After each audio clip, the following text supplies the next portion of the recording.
Hey guys, welcome to Red Button Records. Nate Prince here with a little tutorial on Pro Tools, just to get you up and running inside of Pro Tools and making your sound card sound good. So here we go.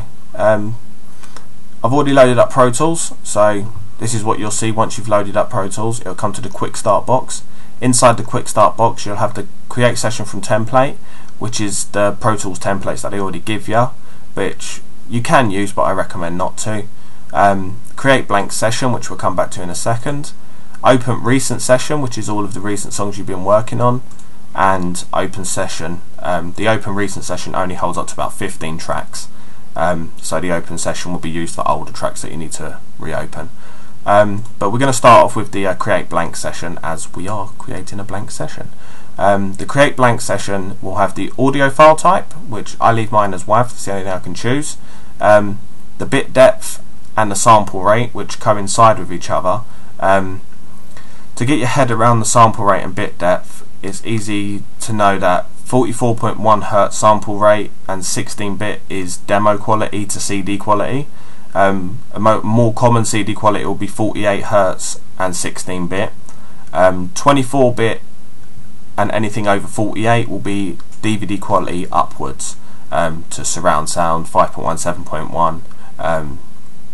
HDMI quality is the higher you go, so it's always good to keep that in mind. But for this one we're just going to use 24-bit, which I recommend recording in 24-bit because you can always bounce out at 16-bit, and the sample rate for some reason is only giving me 44.1 Hz. Now we're on to the I/O settings. I/O settings is your sound card that you're using, which you'll actually be recording music through and passing the sound out of. Best thing is to leave it on stereo mix for this, but I'll be showing you how to create your own custom setup, so in future you'll be loading your custom setup. Yeah, after that we come into saving the file. You name your song before you actually recorded it, and you need to save it. Once you've saved your file, it will save it into a folder, and all of your audio that you record will be saved as backup within that folder. So you'll have the song that you'll save plus loads more folders for everything you record. So if you do lose any of your track, or you re-record guitars and you realise the first guitars were better, you can still find them. But for this one, I've already called one Test 1, and just press save. I do want to replace it.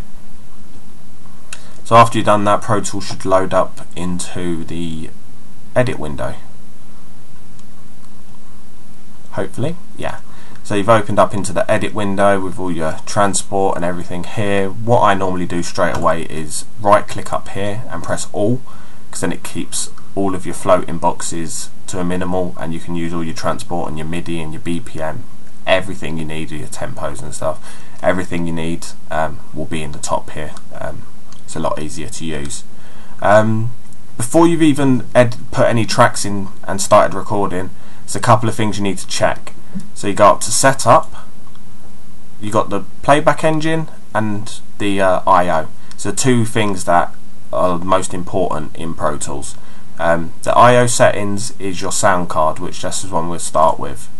As soon as you open up the I/O, it will show you what Pro Tools has plugged into it, which in this case has the MBOX 2 Mini, which is the sound card I'm running at the moment, and it will show you the inputs, outputs, the inserts and the buses of your sound card. Obviously the inputs being your mics, your guitars, anything that's inputted into your sound card, the outputs being your speakers, inserts being if you have any like MIDI inserts or anything like that, and your buses being sound throughs, which if you need to use advanced editing techniques and stuff, you will be using buses, but I'll be going over them in the future tutorials. Just for now we'll show you the inputs and outputs. The inputs obviously will be your mic and your guitar, so the best thing to do before you've even started is double click on in 1 and 2 and call it mic / guitar. Well, that's what you can call it anything you want, whatever your input will be.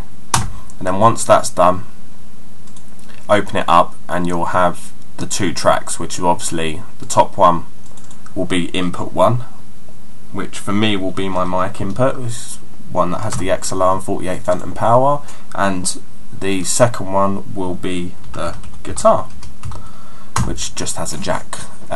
So with this, I'll show you what this does in a minute, but it does make it a hell of a lot easier for future referencing. The output obviously will be your speakers, which I'll just put SPK for speakers. I won't go into the inserts and buses, but the buses you can use for sound throughs to edit reverbs, to edit EQs using aux tracks, but that'll come in later tutorials. But with the naming, you can name them, instead of having bus 1 and 2, 3, 4, you can name it whatever, delay, bus EQ. It makes it a lot easier in a later referencing. After you've done this, what you can do is you can go to export settings, and this will open up the Pro Tools I/O settings export. I've already made this setup pretty much with all my buses and everything. That's my MBox Mini 2 setup, but call it whatever you want and press save, so when you come into future tracks you won't have to keep calling it mic and guitar and keep calling them speakers, so you know it's always going to be there. That's the I/O setup for now. You don't really need to know any more about that.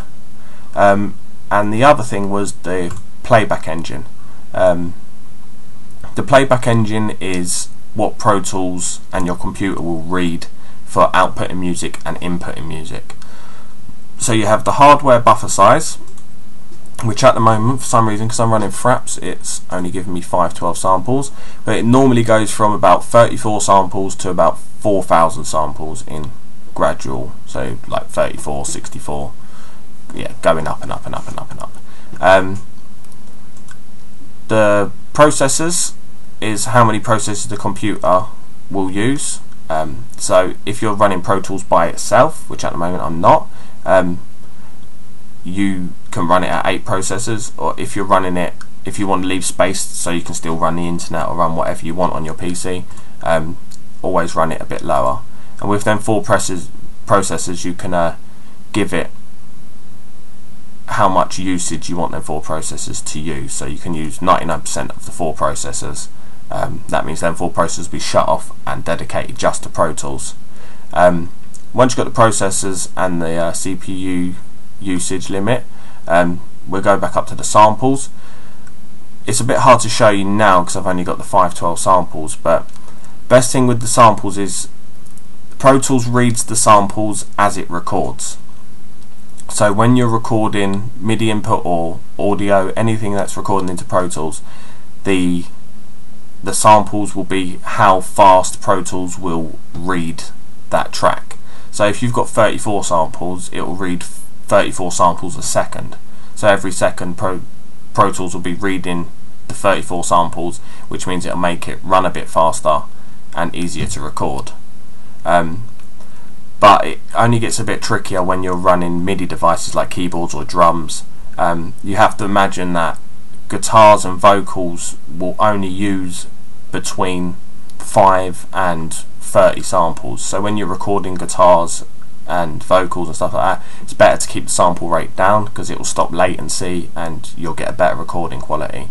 But if you're tracking drums through MIDI or the keyboard, you'll be processing more samples, so you need to match the sample rate of what you're recording at the time. You can change the sample rate whenever, even if you've recorded tracks you can knock it up and down, which makes it a lot more easier to handle. So it's easy always just to remember lower samples for recording audio like guitars and vocals, higher samples for recording MIDI instruments or drums or multiple mics, and it's always good to knock the samples as high as they can when you're mixing, because it means Pro Tools will run a lot more plugins, RTAS and stuff like that without it crashing. So the hardware buffer size is always the first thing to come to if Pro Tools is running a bit slow. All of the playback buffers and the plugin buffers I leave at normal, but obviously when you open them up it shows you how much milliseconds you can cut off. So obviously the lower you go, the better quality you're going to get through Pro Tools, but the less quality you're going to get from the sound of your recording. So I always recommend leaving them all as default. The cache size, it tells you what it does pretty much. Large, which will improve performance. Minimum, which reduces memory use. So obviously Pro Tools will run better, or Pro Tools will run, depending on your PC, a bit shit. But like I say, keep these all at normal and play around with the hardware buffer size if you're getting latency and stuff like that. It's always the way to go, is the buffer size. Once that's all set up, there's not really that much more. You're ready to start tracking. So come down, and as you see, the workspace is pretty empty at the moment. So what you can do is, if you know what you're tracking, it's always best to have a picture of what you're recording, even if you're not recording it on that day. So if you know you're recording multiple drums, or if you're just recording a couple of guitar tracks with vocals, it's always good to open them tracks and name them before you even start recording. So to open a track, what you need to do is you can come up here and go to track and go to new track. But what I normally do is a lot quicker, is press Control Shift and N, and it opens up the new track window. And as you can see in the new track window, create, which tells you how many tracks you want to create, new mono track, audio track, samples or ticks, which we'll get into in a later tutorial on samples and ticks. But at the moment, I'm going to imagine that I've got a guitarist that wants to record his acoustic guitar and his vocals.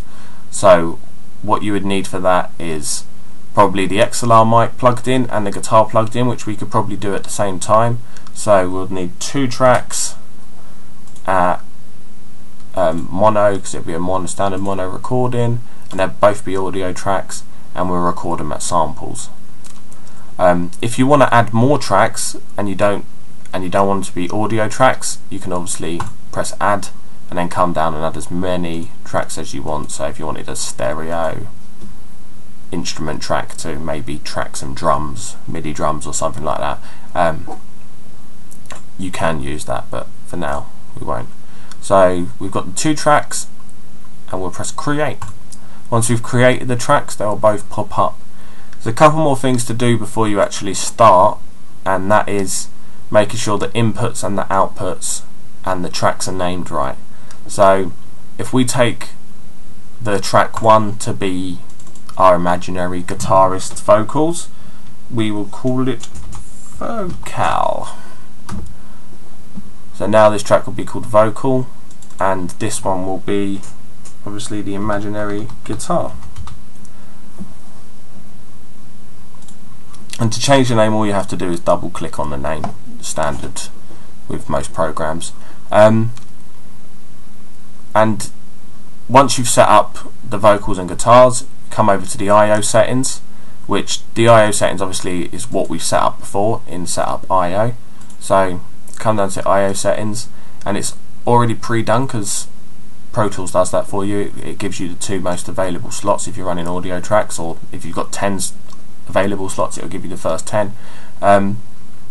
Which before we named the I/Os to mic, guitar, and then called it mic and guitar, Pro Tools had it as in 1 and in 2, which would have showed up here. So when you come, this will be your input, so you can either have no input, so no sound will be able to go into that track, or you can have the input come from the interface, your bus, or your plugin if you're running a plugin like an instrument plugin. And then now, before where it was called in 1 and in 2, it's come up with the names mic and guitar, so you know if you want to record your microphone, just click microphone. So the vocals will be recorded on mic, and the guitar will obviously be recorded on guitar interface, guitar. And that's pretty much it. You're up and ready and running with Pro Tools. Play around with the buffer size if you're getting latency with the guitar or anything like that, and you should be recording tracks in no time. I think that's how far I'm going to go into it today, and I hope this helped. I've been Nate Prince, thanks for watching, and I'll see you all soon.